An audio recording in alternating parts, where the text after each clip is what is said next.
Les gars, petit récap Coupe du Monde. N'oubliez pas les gars, pour tous ceux qui ont mal commencé leur Coupe du Monde, vous avez Kikli. Kikli.io. Kikli, c'est l'IA qui analyse en temps réel tous les matchs de la Coupe du Monde avec toutes les données qu'elle a. Comme ça, vous savez quel est le meilleur prono sur chaque match. Donc pour tous ceux que ça intéresse, foncez, c'est Kikli.io. Le Canada qui avait ouvert le bal face à la Bosnie, match nul.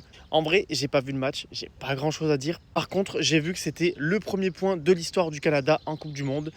Voilà, donc c'est déjà ça, match nul, ce qui les place quand même encore en liste pour la compétition, le Canada devant son public qui espère se qualifier. On enchaîne ensuite avec les États-Unis qui ont surpassé le Paraguay.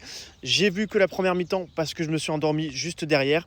En vrai, les États-Unis ont maîtrisé leur sujet. Balogun qui a mis un doublé. Franchement, en vrai, c'était une première mi-temps qui était assez cool à voir.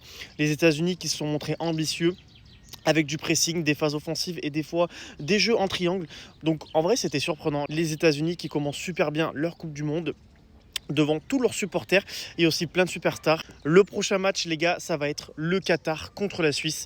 Bon, ça va me faire bizarre de plus voir Shaqiri pour la Suisse, mais bon, on va suivre ça, on va regarder. Et pour finir, passé minuit, on va avoir du spectacle. Brésil-Maroc à minuit. Alors ça, les gars, ça va être spectaculaire. Suivi de Haïti-Écosse, 3h du matin et Australie-Turquie, 6h du mat. Force à tous ceux qui vont être là pour ces matchs-là. En tout cas, Brésil-Maroc, ça va être quelque chose. Je pense que ça va être un très grand match et je vois bien les Marocains marbrer le Brésil.